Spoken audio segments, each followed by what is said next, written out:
Sobat Sang Juara 1, belum lama ini terjadi wabah yang sangat menggemparkan di RRT China, yaitu virus corona. Setidaknya sekitar 1.000 orang lebih meninggal dan terjadi 14.000 kasus di seluruh dunia. Kali ini Sang Juara 1 akan membahas penemuan hebat yang dilakukan oleh ilmuwan negara tirai bambu tersebut. Berikut adalah liputannya. Dinosaurus. Ilmuwan paleantropologi dari Institut Paleantropologi dan Paleantropologi Vertebrata IVPP China Min Wang berhasil menemukan spesies baru dinosaurus yang mirip kelelawar, lengkap dengan tanda-tanda selaput besar di sayapnya. Spesies baru dinosaurus itu diberi nama Ambopteryx.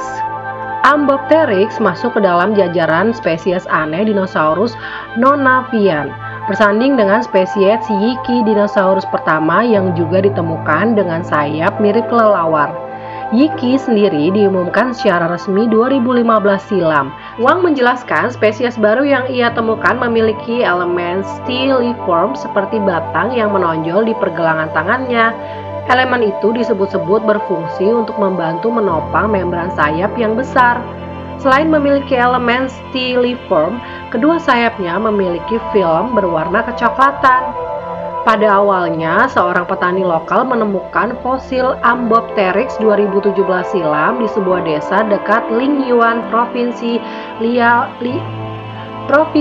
Liaoning, China. Ketika para peneliti IVPP menemukan fosil itu, mereka mengira Ambopteryx merupakan fosil burung. Namun, ketika Wang dan tim berhasil membuang batu yang menutupi fosil, dia baru menyadari bahwa binatang yang ditemukan bukanlah burung, melainkan seekor dinosaurus yang diperkirakan berusia 160 juta tahun. Bayi buatan. Rekayasa genetika diperkirakan dapat membantu mencegah penyakit turunan dengan cara menghilangkan atau mengubah kode genetika bermasalah sejak dalam embrio. Namun, para pakar khawatir pengeditan genom dalam embrio dapat menimbulkan masalah, bukan hanya pada bayi terkait, tetapi juga pada generasi selanjutnya yang mewarisi perubahan serupa. Selain itu, banyak negara-negara termasuk Inggris memiliki peraturan yang mencegah praktek pengeditan gen pada embrio untuk kepentingan reproduksi bantuan pada manusia. Meskipun demikian, Profesor He yang merupakan lulusan Stanford dan melakukan penelitiannya dari sebuah laboratorium di selatan kota Shenzhen, China, mengaku telah melakukan peralatan penyuntingan bayi untuk membuat dua bayi perempuan kembar yang dinamai Lulu dan Nana.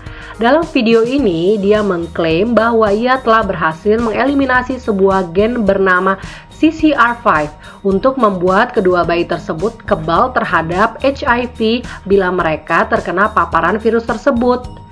Dia mengaku bahwa penyuntingan gen dilakukannya semata-mata untuk menciptakan anak-anak yang kebal terhadap penyakit, bukan untuk menciptakan bayi buatan dengan warna mata sesuai dengan pesanan atau ber-IQ tinggi. Saya tahu bahwa yang saya lakukan kontroversial, tapi saya yakin bahwa banyak keluarga yang membutuhkan teknologi ini dan saya siap menerima semua kritik ini demi mereka, ujar Profesor He dalam video tersebut. Matahari buatan.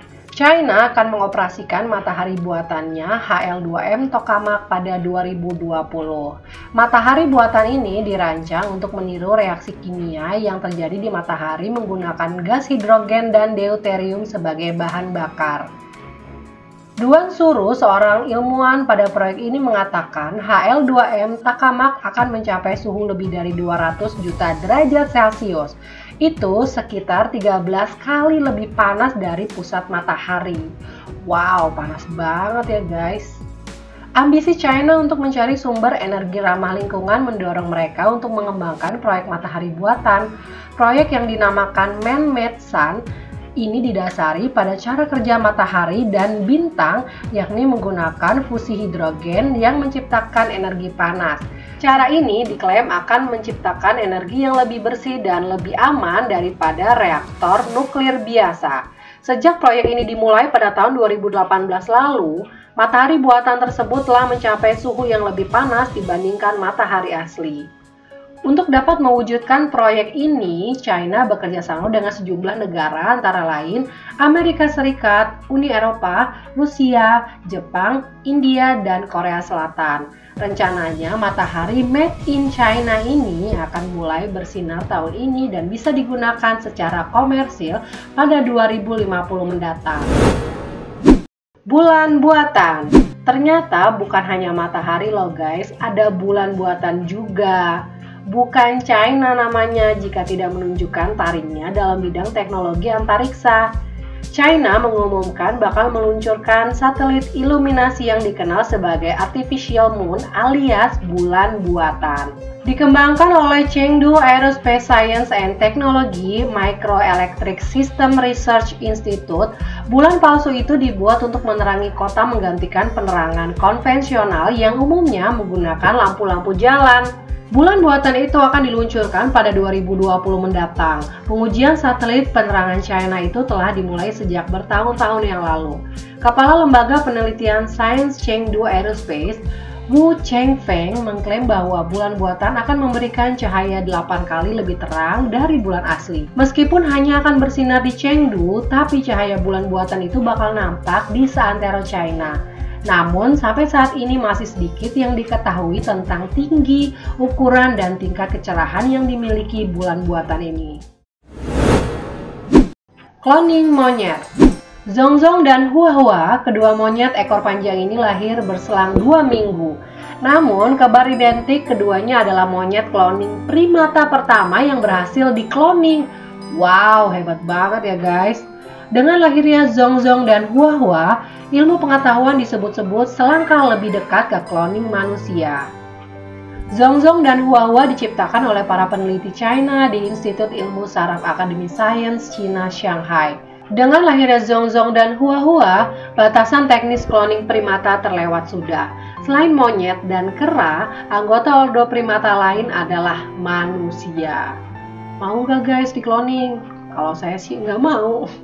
Sementara itu, dikutip dari New York Times, Dr. Leonard Zone, pimpinan program sel induk dari Rumah Sakit Anak Boston, berujar, ini primata pertama yang dikloning. Kita semakin dekat ke cloning manusia dari sebelumnya.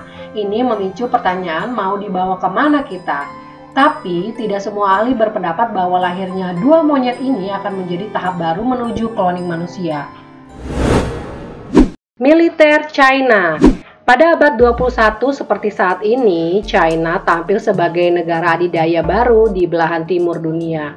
Bersaing ketat dengan Amerika Serikat yang merajai bagian barat, salah satunya di bidang militer. China menempati urutan ketiga sebagai negara terkuat di bawah Rusia dan Amerika Serikat. Sederet alutsista dan penemuan baru di bidang teknologi kemiliteran membuat China dengan cepat memodernisasi angkatan perang dengan alutsista yang dimilikinya. Dalam perkembangannya, militer China terus berupaya secara intensif untuk meningkatkan kemampuan militernya. Salah satunya adalah dengan cara melakukan transfer of technology (TOT) militer dari negara maju.